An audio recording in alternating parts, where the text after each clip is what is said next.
With the news of the sass withdrawal, social media erupted with comments from both sides of the fence. The wild and free fans cried out, "Foul play." They wanted a better explanation from Sam Schnuel.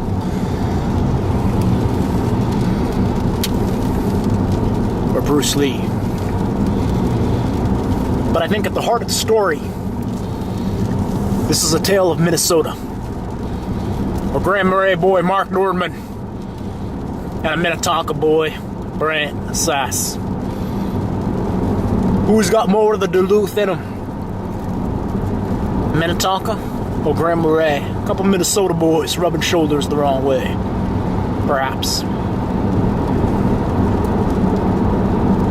Aptly pointed out by the One Dog class on the Twitter stream is the fact that this individual, Mark Nordman, lives on land from Jeff King, who is originally from California up there to Denali Park. Both of these out-of-state individuals have an agreement, a business agreement, where one purchased something from the other, and the financial details of this is not disclosed to other people. The potential for corruption there is been pointed out many times. The fact that one person basically lives in a subdivision owned by another guy, he's almost like a renter or leaser, or is there a mortgage? What are the details there? The potential for corruption makes you think of back in the day, the senator there, Ted Stevens, and people were doing improvements on his house. Jeff donated $50,000 to Iditarod. We don't want to pull apart individuals here. We want to look at the system and fix the system issues, because we've got Mark Nordman. Clearly he shouldn't be the race marshal if this sort of scenario exists, and it does. We've got Andy Willis coming up. He's the Deshka Lodge. I'm not trying to make Andy Willis into a bad person or Mark Nordman into a bad person, but Andy Willis, he's really tight with Dee Dee and Martin, and it's just not the right it's set up for failure. The race marshal or the race judge should, and I said this a year ago, should only be in that position for like a 1 or 2 year tenure. Therefore, those political and economic type of relationships don't have the tendency to solidify and become corrupt. So that should be able to be fixed. But let's look harder at this. Brent should not have been withdrawn, I don't think, this year, whether it was in the rules or not. There are some bigger issues here. Again, let's look at this closer. His dad, Mark, has been on the trail, greeting him at the checkpoints. Now it's something that, Susan Butcher, Dave Monson did this for years. Other people have had people out there in the trail. And specifically what I want to look at is the fact that Kathy Chapaton has been photographed sitting in Mark Nordman's lap. And this is a real problem for Iditarod. Out there, on the sled dog trail during the Iditarod race, traveling up the trail on a snow machine, sitting in Nordman's lap. You can go to a strip joint and get a lap dance. Mark Nordman goes to the Iditarod and he gets Kathy. And I don't want Kathy sitting on my lap, but you get the point. Someone's whispering in someone else's ear. This is not how races go. We're wondering who's calling foul play on Brent. I'm sure some of his competition doesn't want him to be their competition. I ran into some of these issues years ago when I was kind of putting together a team and rubbing shoulders the wrong way with a couple of these, a foreign kid or a California kid back in the day, and these guys, their solution is always to buy things. They're going to try to buy a race. They're going to buy shit. They're going to have a person they're going to pay, and that's how they do things. It's all very economic. It's sort of sad.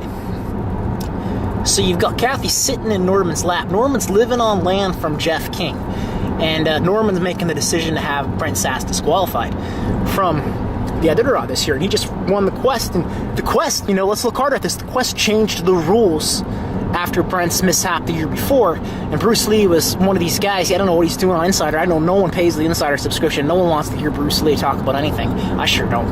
Nothing personal. I never met him, but I don't want to hear him talk about anything on Insider. If he's going to change the Yukon Quest from that 36-hour break and have Alan Moore and Brent Sass's team leaving Two Rivers in that poor condition, Brent pleading to his dogs and Alan Moore jerking the harnesses a little bit. Granted, healthy-looking tired dog teams, I don't think any of them are injured or unhealthy, but you get the point. Why are we changing the race? It's sort of a knee-jerk reaction to what happened with Brent the year before.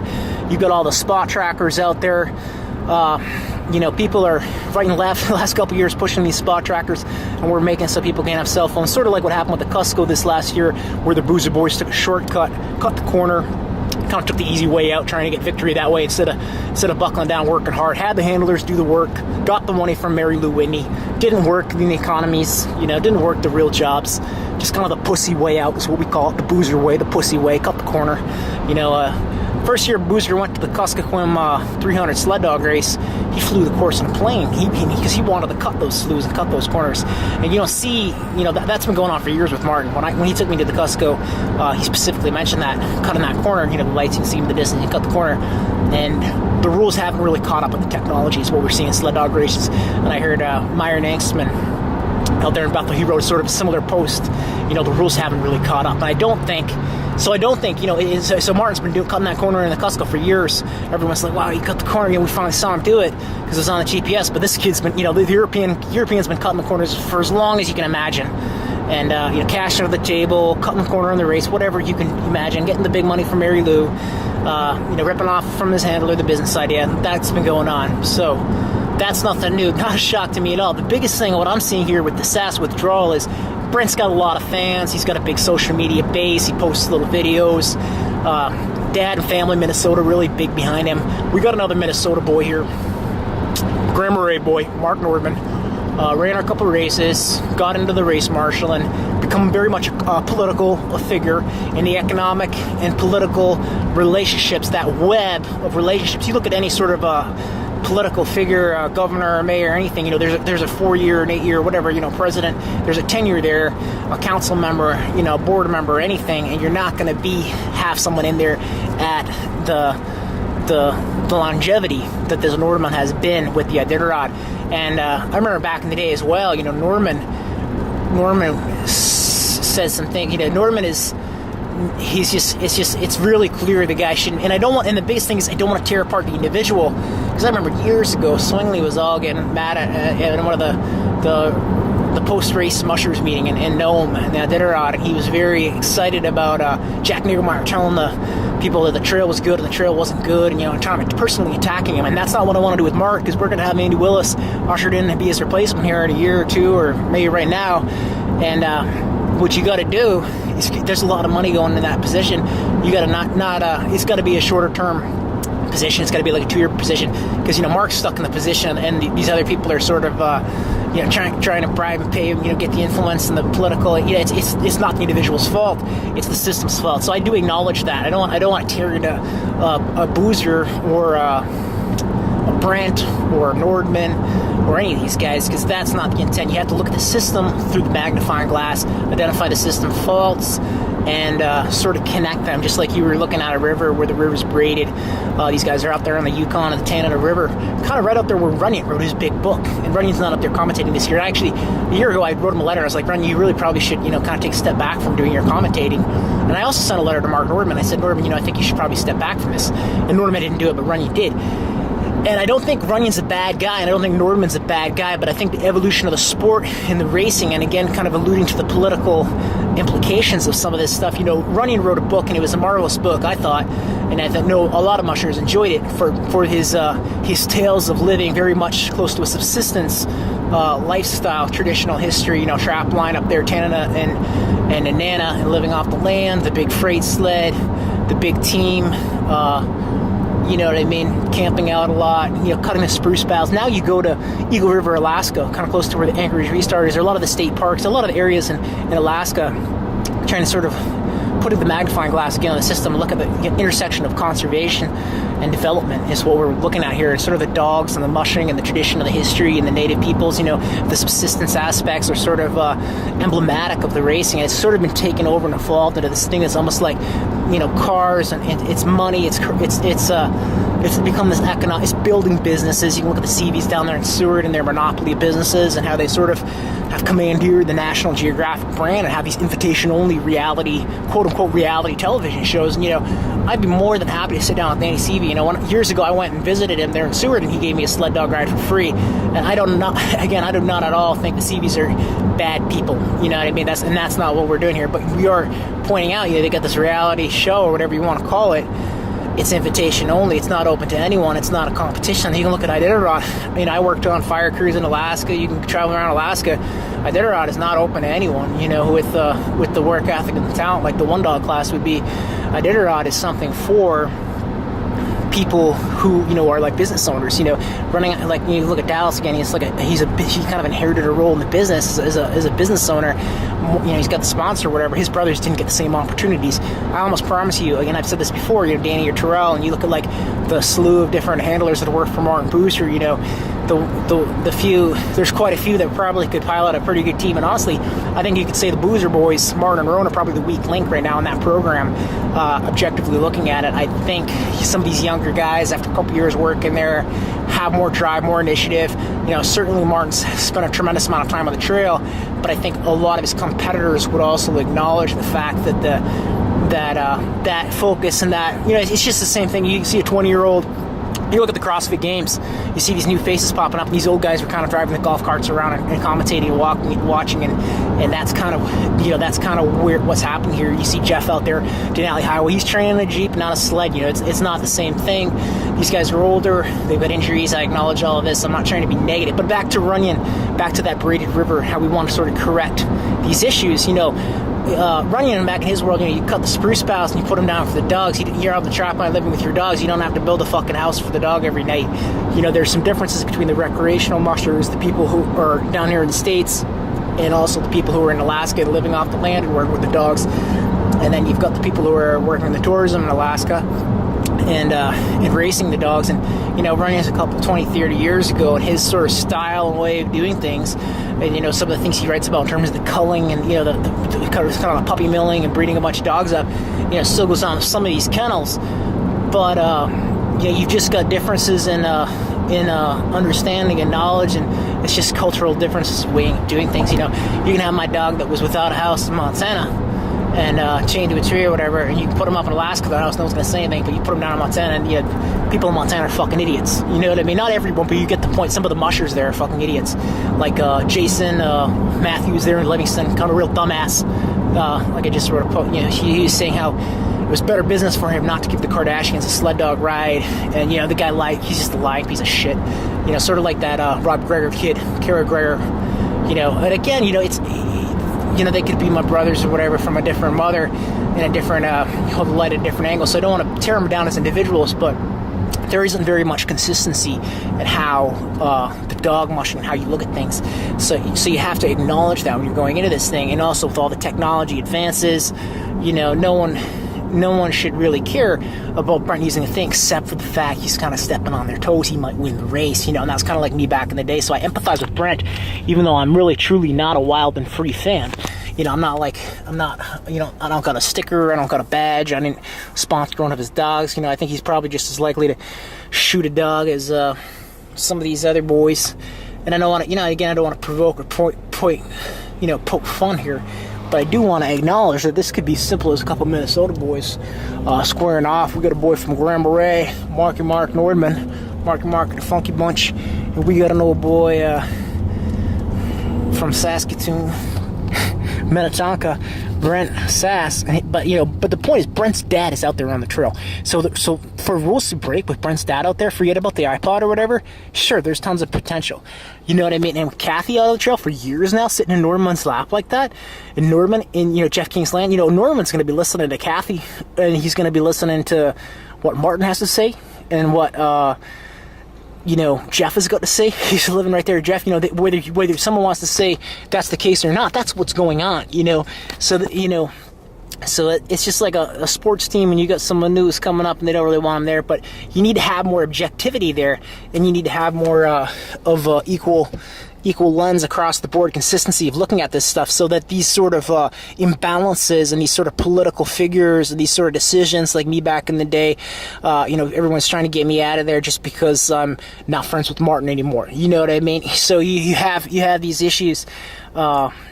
And it's really sad, because you look at the sport of sled dog racing. I think it's just such a business world atmosphere, and then there's so much illegal activities that are going on in terms of cash under the table. You know, we were talking about, you know, allusion to all the dog handlers who are working in inconsistent, you know, cash on the table. They have no benefits, they have no nothing. And the mushers don't either, though. You can look at Lance, and he's out there sort of struggling post-cancer, and I truly, you know, empathize, and, you know, I think he does some amazing things in the sport. But, you know, this is a guy who never had health care or anything. He's running the race and everything. And years ago, you know, I hurt my knee, and I remember Mark was like, well, you should have insurance. I'm like, well, Mark, why don't you worry about the system? You know, don't worry about, don't tell me that. You know, he's like, you should have this. I'm like, dude, you know, the system doesn't tell me how to do that. You know, if the system doesn't tell Lance he has to have healthcare to run Iditarod, he's not going to do it. You know what I mean?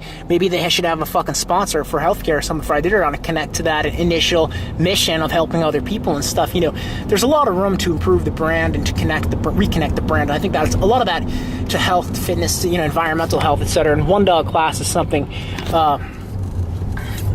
I believe sort of transformational, monumental in that aspect. But I don't want to get away from this concept of just the inconsistencies that we're dealing with. And, you know, you need to have consistency across the board. So if, like, you know, if person X has a dog without a house, you know, all these other guys should be held to the same standards. You know what I mean? Or if Norman's going to tell me I need to have insurance, I shouldn't be in dogs, he ought to be telling Lance the same thing. You know what I mean? And Lance is winning the race or that kind of thing, you know, or like this person can shoot a dog, call a dog, this person can't. This person can, you know, do this person can do that. You know, this person can break a rule because they've been doing it for 20 years, but this other person can't. And, you know, you need to have consistency. You need to have shorter terms, durations in those race marshal rules. And I think, you know, people can say it's a thankless position. Bullshit. I mean, Mark Norman is living in a hotel log cabin lodge in Denali Park. No one from those communities in that hilly borough, Denali borough, almost, you know, can afford that sort of thing. It's coming from Jeff's tour business. Jeff came from California. You know, a lot of those kids in that area, even if they did grow up with those opportunities, you can look at Jeff's daughters. You know, I think they're going to try to pull back and get away from that because they can sense, you know, with their peers, the community, economic imbalances and those sort of things magnify with the social relationships, and it creates unfavorable conditions for them. So I think, you know, communities have these sort of things in them. But with Iditarod, with these competitions, it's very much sort of like this fake reality TV shit you see with the TVs, and I don't see it, I don't watch it, but you know, it's fake stuff. It's not real world stuff in the sense that, I mean, what is real world stuff anymore? But you know what I mean. It's not like anyone. It's an invitation only. You know, like Iditarod, it's just for rich people. You know what I mean? And I think the true Alaska, or not even just the true Alaska, just the working class people sort of pull back from that. And they can acknowledge all the inconsistencies, but it's still fun to watch the dog teams. You know, it's like people who are big fans of horse racing, you know, they like to watch the horses and they like to appreciate the culture of the horse people and everything. So it's not, I don't think it's, you know, I haven't even paid attention to Iditarod, but I seen that thing up on the Facebook about Brent's withdrawal and posted a quick comment. Because again, I'm not a Brent fan, but I would go to bat. You know, if it was a legal case, I would represent Brent here without hesitation and say, hey, you know, if you're going to withdraw this guy for this, and he's in the running to be, you know, that whether you've got a rule about that or not, you've got some real problems with your guys doing the withdrawing. Nordman there, living on Jeff King's land. It's been said a million times, and it was said to me when I first came to Alaska years ago by other people who had run Iditarod. A lot of people pointed this out and kind of threw the flag up and, you know, said that's wrong. And I was like, yeah, whatever. But then years later, when I was in Montana, and that issue came up, I could see more clearly how Nordman works for guys like Boozer and King. He does not work for the common musher. He does not have the same consistency across the board. He is, you know, he's an employee of these guys to some extent. So, you know, so I was able to sort of that, you know, I had to see that, you know, but again, it's not an individual we're tearing down here. We're taking an observation about the system. How do you correct the system faults and make it so that in the future, because if you stuck Andy Willis or person X, Y, or Z in that same role of Nordman and left him in there for 10 years, the same sort of, you know, corrupt political and economic relationships would be created within the system with different people and that kind of thing. You've got different mushers coming up. You got Sab Schnouli now commenting on Iditarod, and a year or two ago, you know, you had, you know, is he favorable to musher? You know, he's got a little bit of a problem with Berkowitz or something like that. I remember that flared up a year ago, and Sebastian is a bit of an entrepreneur with several different tour businesses he's sort of inherited or acquired, or however he got a hold of them. And he's commenting on the Iditarod website. He's sort of driving traffic to his businesses and profiting from it. I'm not, objectively looking at that, I'm not sure Sebastian, sort of a lovable character with his hair and everything, ideally is the best person. Maybe he could do it for a year if he still wants to do it. Why doesn't he have his own website and comment on the trail? Why don't we have some of these younger mushers, these people in their 20s and late teens, these second, third generations mushers? Why don't you cycle them through? We have Bruce Lee out there. Why don't you have some of these younger guys out there go out for a year with some of those guys and do some reporting, see the trail, get enthusiastic about the heritage, get connected to it all? Like years ago I did the Sarum run, and I remember just being out there and seeing the teams. It was exciting to witness the front teams coming to those coastal checkpoints in the sled dog race.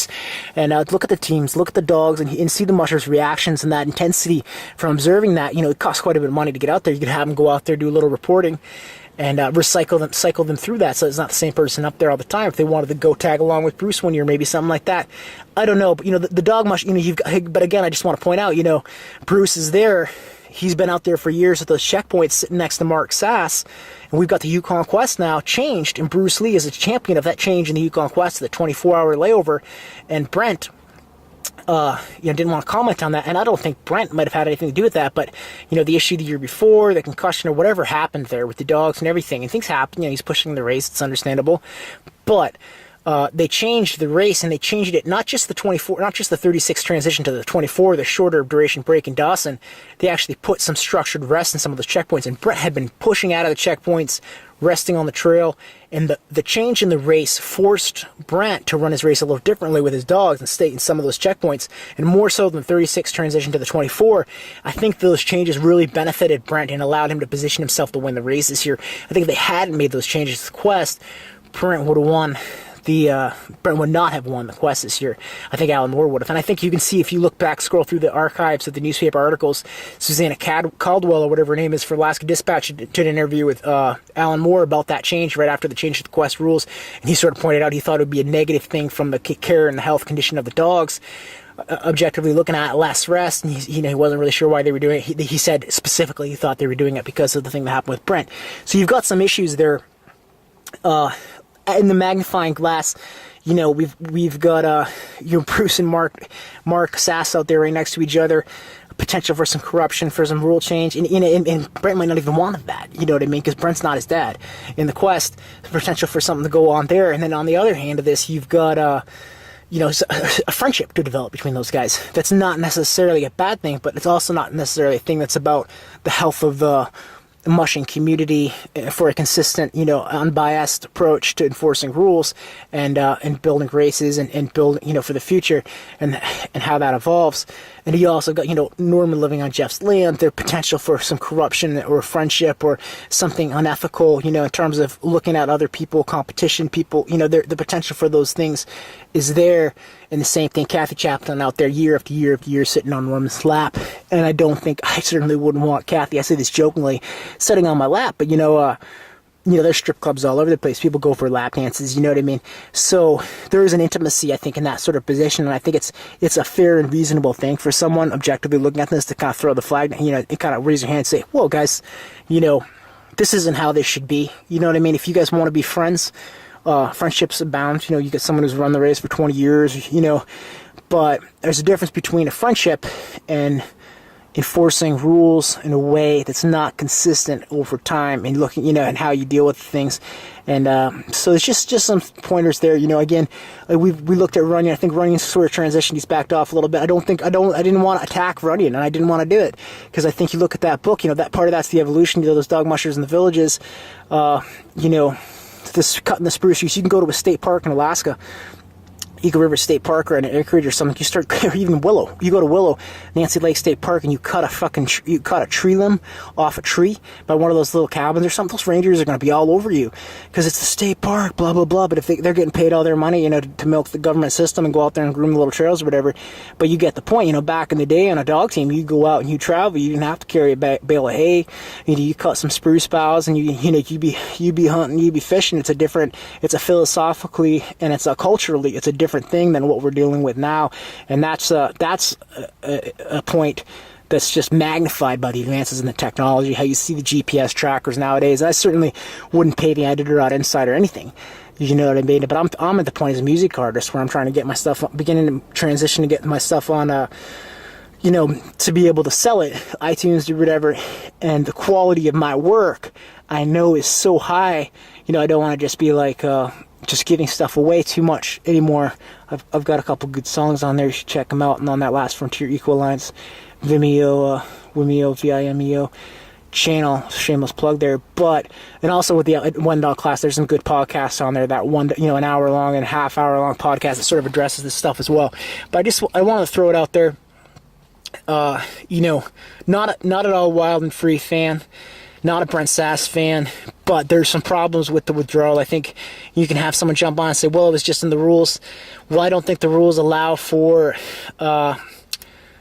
Mark Nordman, who enforces the rules, to be living on Jeff King's land and basically in his pocket. And I don't think the rules allow for Kathy Chapman to be sitting in Mark Nordman's lap. So just those 2 points, I think, are enough of a consideration here for the Iditarod to restructure its duration for its race marshal and some of these positions. Also, you got Stu Nelson, who's a veterinarian. I don't know how long he's been doing that. And I don't think he's probably a bad guy or anything, but you know what I mean? He's been the head veterinarian for how many years there? It's like, it's just, you got to transition those people out of there. You've got a series of corrupt things going on there, and a lot of money going into these guys. And, Stan Hooley's another guy. Been there for years, and I think it's an unhealthy organization. It's an unhealthy organization, an unhealthy community. I think if you see a lot of the young people who work in the tourism businesses and the glaciers and that kind of thing, they go into it bright-eyed and, full of, like back in the day, potential and desire just to run dogs and do the races, and they run into this thing where these guys are, whether it's a Linwood Fiedler who's got his big business, or it's a Martin Boozer who's got his big racing kennel, I'm just at this gas station. A couple of really hot girls got out of this little sports car, getting a little distracted. I'm gonna have to wind this up, but they have all this money and everything like that, and they're sort of hiring all these people and sort of controlling. It's almost like a college type, an allusion to like a college or a big business ecosystem where all these tour businesses are feeding these handlers into these winter jobs, and a lot of them are college age people, and with the mushers, but they're not technical jobs. They're getting paid like a stipend or room and board or some bullshit, and to improve the system. And like I mentioned, these hot girls going in here, in allusion to the big. There's a big class action lawsuit through the strip club, Spearmint Rhino. There's a bunch of different strip clubs. There's a chain of strip clubs that, the strippers who before were working as like private contractors, and they didn't really have the rights as employees. And it's an important thing. You can look at Karen, whatever her name is there in Willow, who had that accident, and now she's injured and everything, or even like Lance with his things. Almost these people are almost basically all employees of Iditarod. The Iditarod really has some responsibility here to create better system, a better system for all these people who are part of this big thing, because you look at the mushers and handlers and stuff like that. They're doing all these crazy hours and work and everything like that. Oh, they just want to run the race, so they're pretty much willing to kind of go to these slave labor situations. There's a lot of relationships between the handlers and the mushers, and the handlers don't have the power or independence. They're basically dependent upon the mushers for housing and food and work and everything, and they're not able. What if they were a little bit in a relationship, or somehow made a mistake and got in a relationship with someone, but then they wanted to stop doing that, but their work and their housing and everything depends upon that person. They're pretty much powerless in that. But if you're actually on the clock and you're getting paid, a minimum wage employee, there are some things you can do to sort of, if you want that space, you can kind of, you can kind of fight it better. So there needs to be that legal aspect, and that's the illusion and the reference to that Spearmint Rhino class action lawsuit is they changed the way, all those strippers and everything now have that they're on some sort, they're actually, their minimum wage, at least, and then they're getting the tips for the lap dances and stuff they do. Just sort of funny because, Kathy Chapman's out there sitting on Mark Norman's lap, and Norman's living on Jeff King's land. So, it's corruption. It's California, it's Europe, it's Minnesota boys. We lost the story of Alaska. We lost the story of doing good and making a difference. and those dog teams back in the day in the server and driving through the night. But that's what the one dog class is all about. It's about the health of the people, tied, connected to the health of the environment, to the communities that are out there in the rural communities, so that anyone on equal footing, whether it's a kid growing up in a village, whether it's a kid from California or Europe, you look at the big craze and the blossoming industry of the CrossFit Games or the Spartan race, we're tying in and tapping into that fitness and health sensation that, the people working out and all that kind of thing, the ski racers, the Nordic racers. It's going to be something across the board. Everyone is going to have a chance pretty much on equal footing. Grab skis, one parrot, one dog. That's going to be the heart and the essence and the soul of the competition. And we're going to learn from the mistakes and the problems with the Iditarod and the Quest community. And we're going to have the right kind of rules, and we're going to have the right kind of system set up so that the race marshal and the directors and those kind of people transition after a couple years and are now recycled back into the community, and new people get an opportunity to report on the trail. We're going to fix the things and the problems, and we're going to have the social change, the social mission built into the program and the race, so that the funds, we're going to have people getting paid who win the race, and they're going to get a paycheck and all that stuff. But it's also going to have that social mission so that the community and the people will go, like the original impetuous behind that Spartan race in Vermont years ago. We've got people who had a house burned down there in Willow, Alaska. We've had people, Dave Olson, Yellowknife, Northwest Territory, house burned down. We're going to have, Tok, Alaska, the Dog Mushers, the house burned down, the Denny family there. We're going to be positioned with the funding, the resources, and the desire in the community, with the skill sets, and to be able to do it the right way with the insurance and with the people getting paid, do it the right way to be able to rebuild in those, communities where fire burned things down, people didn't have things and they needed the help. We're going to be positioned the right way to build it the right way, and sort of with a balance between this blue fire architecture and the real fire, the indigenous architecture of civilization to this point. So again, just to conclude, you've got some issues there besides Brent Sass hitting a couple buttons on a piece of technology. You've got Mark Nordman, Jeff Kingland. You've got system issues there, Nordman in that position too long. You've got Kathy Chapton sitting on Norman's lap. Corruption.